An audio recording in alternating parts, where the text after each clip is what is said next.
I want to speak to the person here tonight who is exhausted. You are tired.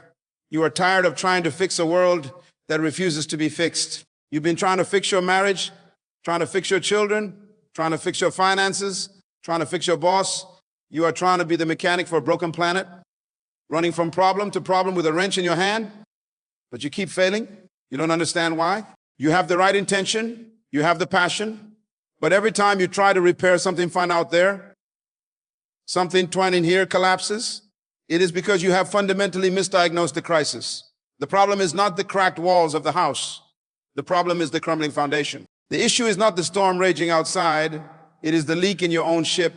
You have been trying to perform surgery on the world with unsanitized hands and a broken heart. The most critical, the most urgent patient on the operating table is in you. And everything else can wait. I want you to take a walk with me for a moment. Picture the quietest, most peaceful place in your town, a place of stone and grass, silence and memory, the graveyard. Have you ever considered the true value of that land? I propose to you that the wealthiest, most valuable real estate on this entire planet is not in Dubai, not in the oil fields of the Middle East, nor in the diamond mines of Africa. The richest land on earth is a cemetery. Think about it. Buried beneath those tombstones lie the true treasures of our world. Lying there are books that were never written, businesses that were never launched, songs that were never sung, and inventions that were never designed. Lying there are cures for diseases that were never discovered, masterpieces that were never painted, and relationships that were never mended. It is a place overflowing with potential that was never realized. It is the global headquarters of regret. The tragedy is not that these people died. The tragedy is that they died with all of their treasures still locked inside of them. They died full. And the greatest danger you face is not failure. It is not poverty. It is not sickness. The greatest danger you face is walking around this earth for 80 years, only to arrive at your grave with all your music still inside of you. You don't have to be dead to have a graveyard. Too many of us are walking around with a cemetery on the inside. We bury our ideas every day under a headstone called someday. We bury our courage under a plaque that reads, what will people think? We entomb our passion behind the excuse of, I'm not ready yet. You have become a walking, talking, living tomb for the greatest gifts the world desperately needs. Every time you say, I'll do it tomorrow, you throw another shovel of dirt on your purpose. Every time you listen to the voice of fear instead of the whisper of your potential, you are choosing to enrich the graveyard instead of the world. Fear is the ghost that haunts the halls of your potential, whispering that your contribution is too small, your voice is too quiet, your idea is not original. But the pain of trying and failing is temporary. It is a scar. The pain of never trying at all is permanent. It is a ghost that will haunt you for the rest of your days. You were not created to be a container. You were not designed to be a storage unit for good ideas and noble intentions. You were built to be a conduit, a pipeline through which your unique potential flows into the world. A seed is not praised for its potential to become a forest. It is praised when it becomes a tree. A tube of toothpaste is useless until you squeeze it and unload its contents. Your value is not determined by what you have the ability to do, but by what you actually do. To die empty is the ultimate goal. It is a declaration to live a life of complete and total delivery. It is the commitment to go to bed each night a little more used up than when you woke up. It means every idea is explored, every talent is exhausted, and every ounce of passion is poured out. Live in such a way that your gravestone becomes a receipt for a life fully spent. So how do you live this kind of life in a world that seems designed to drain you, to dictate your mood, to steal your passion, and to bury your potential long before you ever reach the grave? You do it by understanding the fundamental law of influence. On the wall of every great institution and in the heart of every impactful individual, there exist two simple but profoundly different devices. One is a thermometer and the other is a thermostat.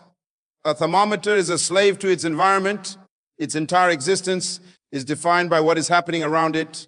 If the room is hot, it reads hot. If the room is cold, it reads cold. It has no opinion, no will, no power to change the condition. It can only reflect and report on the existing atmosphere. Most of the world is filled with thermometer people. They are victims of their surroundings. Their mood is determined by the morning traffic. Their performance is dictated by their boss's attitude. Their hope is controlled by the evening news. Their happiness is a reaction to how other people treat them. They spend their entire lives simply reflecting the climate of their world And that is why their potential remains buried. They are waiting for the conditions to be perfect before they give their gift. But then there is a thermostat. A thermostat is a master of its environment. It does not reflect the temperature of the room. It sets the temperature of the room. It has an internal standard, a predetermined setting, and its function is to force the environment to conform to its will. If the room is too cold, the thermostat doesn't complain. It commands the heat to turn on. If the room is too hot, it doesn't make excuses. It activates the cool air. It is a creator, a regulator, an influencer. And this is the choice you must make. Are you going to be a thermometer or a thermostat? Will you allow the negativity of your workplace to make you negative? Or will you be the thermostat that sets the temperature of integrity and excellence? Will you allow the cynicism of the world to make you a cynic? Or will you be the thermostat that brings hope into a hopeless environment? A thermometer reacts to the drama. A thermostat sets the standard for peace. A thermometer is a victim of the culture. A thermostat is the architect of it. Living a thermometer life is the fastest way to the graveyard of potential because you are always waiting for permission from your circumstances to be great. You are waiting for the world to get warm before you decide to shine. The thermostat, however, understands a powerful principle. Leadership is not about title or position. It is about managing the atmosphere. You don't need anyone's permission to bring a good attitude to a bad situation. You don't need a promotion to decide to produce work that is excellent. You are the source. You don't find your purpose when conditions are right. You create the conditions because your purpose demands it. Refuse to be a reflection of the temperature in the room. Become the one who sets it. But I hear the objection in your spirit. I can feel the resistance in this room. You say, it is easy to stand there and tell me to be the thermostat, but you don't know my room. You don't know the cold of my failures. You don't know the shame of my past. You don't know the garbage I've been trying to hide. And to that, I say you are absolutely right. I don't. But I know a deeper truth.